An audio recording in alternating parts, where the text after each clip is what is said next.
Two immortal dragons locked in a battle for supremacy.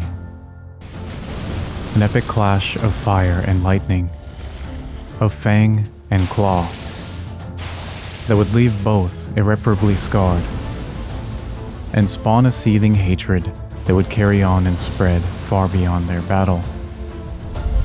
Those drawn into the fray, also destined to be left broken and bloodied, but driven by a pure hunger for revenge, and an unadulterated rage, captured by 3 words. Curse you, Bayle!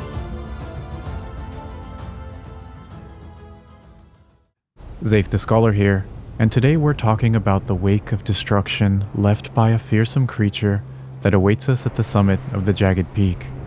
A truly powerful beast that strikes fear into the hearts of man. A dragon known as Bayle the Dread. But just what was so dread-inducing about Bayle? Well, for most of us, the first inkling of Bayle's terrifying power will probably come from speaking with someone who has felt it firsthand. An unfortunate figure we come across as we make our way east across the Shadowlands and towards the Jagged Peak.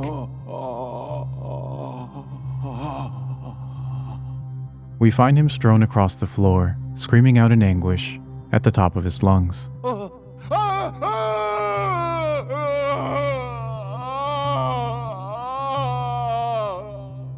My arms, my legs, each lies a bloody ruin. Bayle! Vile Bayle! Oh, terror incarnate! There is life in me yet! I will soon feast upon your heart! Mark my words! You too shall know fear! So already we get a pretty clear picture of what happened to this unfortunate soul. A man we later come to learn is called Drake Warrior Igon, a warrior who challenged the vile dragon Bayle, only to be grievously injured and broken by fear. Indeed, Igon's thirst for revenge seems equally matched by the terror he feels. Please, no more. I am sorry. I repent. Oh, come no closer. Oh, please. No more. Spare me your cruelty.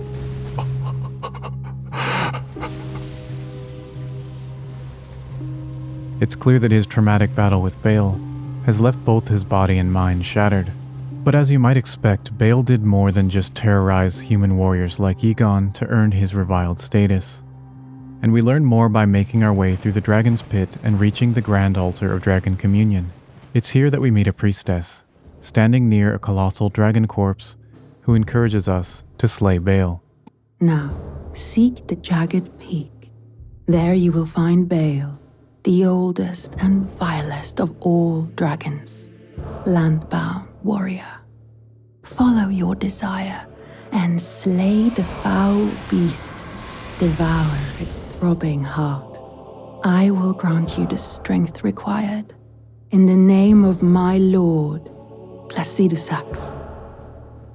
As she states, the priestess is an ardent follower of Placidusax, the multi-headed dragon who is said to have been Elden Lord in the prehistoric age before the Erdtree, who awaits his fled god at the heart of the storm beyond time in Fair Mazula. Placidusax was an ancient dragon, and this transitions us nicely into talking about the different kinds of dragons that inhabit the world of Elden Ring. The most important distinction is between the ancient dragons and their descendants, the modern lesser dragons or drakes. The ancient dragons like Placidusax were a kind of immortal and sapient creature, characterized by the lightning they wield as a weapon, and their scales made of gravel stones, which are said to be the source of their eternal life. In addition to this stone-like appearance, the ancient dragons also possessed 4 legs and 2 sets of wings. The ancient dragons also all seem to follow a similar naming convention, in that their names all end with the suffix sax. Fortisax, Lanceax, and Grandsax are a few notable examples with some interesting lore in their own right. In contrast with these ancient dragons, Throughout Elden Ring, we also encounter lesser dragons or drakes. Rather than 4 wings and legs, the drakes have a single pair of each, and they also lack the gravelstone scales of their ancient ancestors, their skin instead having a more traditional reptilian appearance, and often taking on attributes of their environment. Bayle, meanwhile, seems to be a kind of outlier or transitional form between both types. He, for example, has gravelstone scales like the ancient dragons, and his biatrial heart is described as dotted with horn-like gravelstones. On the other hand, Bayle is, or at least was, bipedal, and only has a single set of wings reminiscent of the drakes. We can thus posit that Bayle was perhaps an ancient dragon that was born with these divergent physiological traits.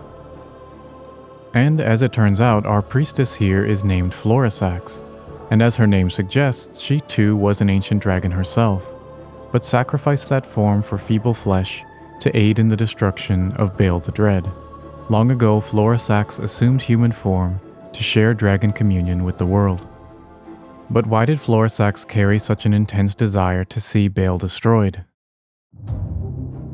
In a time long past, Bayle turned upon the Dragonlord.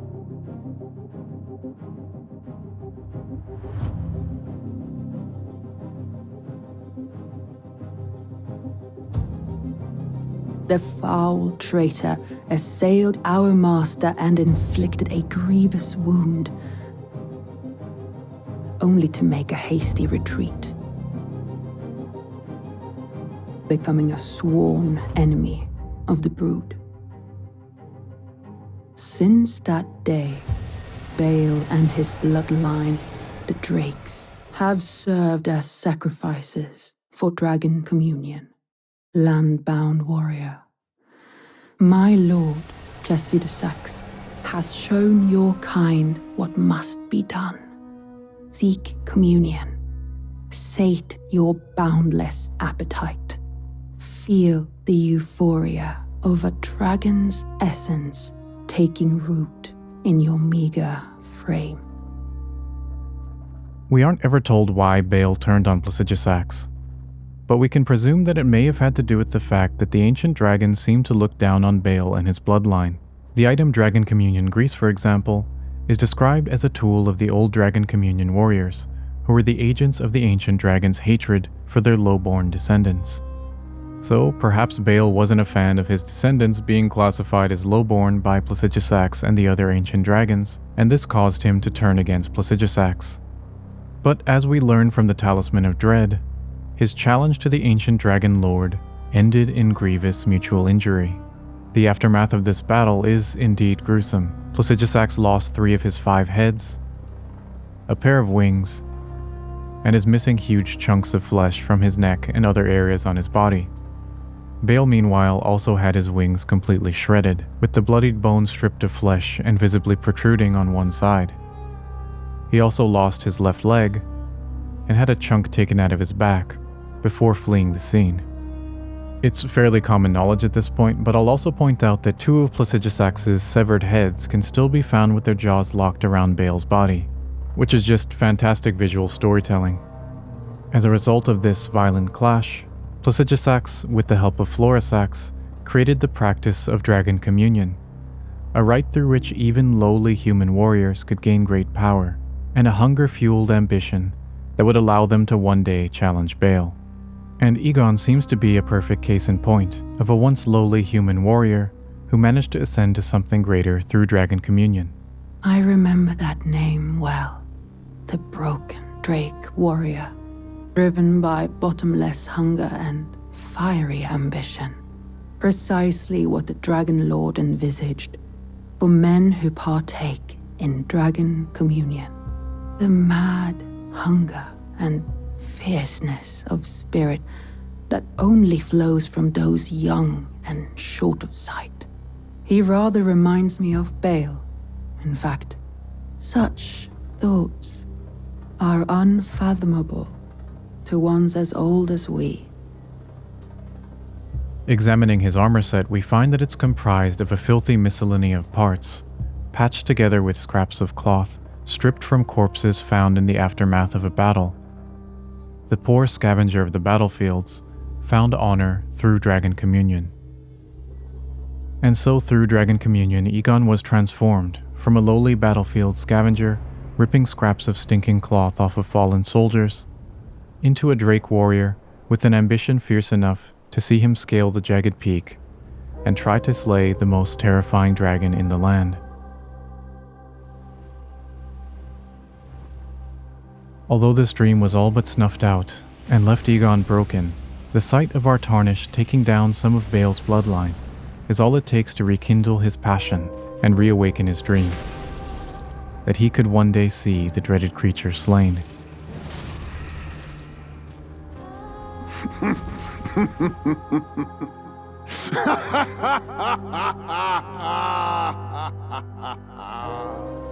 What a sight! A warrior true, if ever one there was.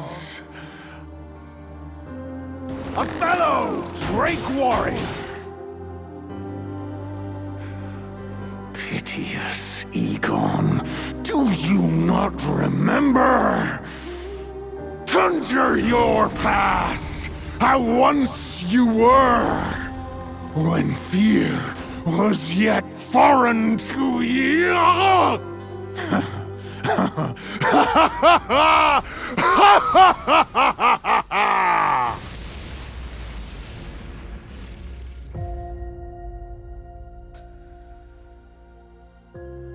Proud Drake Warrior, I beg of you, scale the jagged peak, face Bayle the Dread, and when you do, summon me.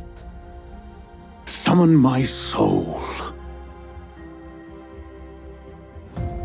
And so it is that our Tarnished, driven by ambitions all their own, scales the jagged peak to confront Bayle, and summons in a broken but defiant Drake Warrior for one last chance at redemption and one more clash with Dread. Curse you, Bayle! I hereby vow you will rue this day. Behold, a true Drake Warrior, and I, Igon, your fears made flesh.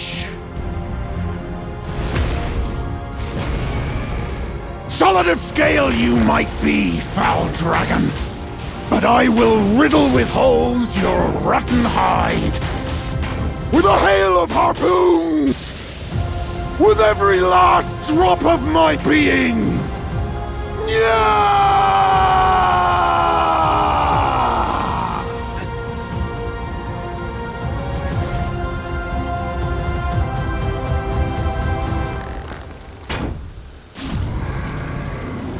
Bayle the Dread,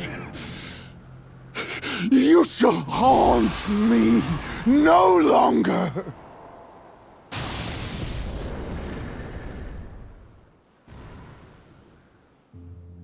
And so Bayle the Dread is finally slain, and Igon at last allowed a hard-earned rest. Our Tarnished is then free to claim the fruits of our labor and consume Bayle's heart. But we should probably do so with caution. For even after being consumed, the throbbing heart of Bayle continues to resist its subjugation, never weakening. One day the fire within will consume the very body and soul of its communion devourer. One day. And so that brings us to the end of the tale of Bayle and Igon. Did I do the story justice? Did I maybe miss anything important? I probably did, because I always do. But be sure to drop a comment and let me know what you thought either way. If you like this video, don't forget to like and subscribe, and hit the bell so you don't miss the next one. It really helps out my channel a lot, and I genuinely appreciate it. And hey, I'd also appreciate it if you considered supporting my work by becoming a patron, a YouTube member, or buying me a coffee. Thanks a ton for watching, and I'll see you in the next one.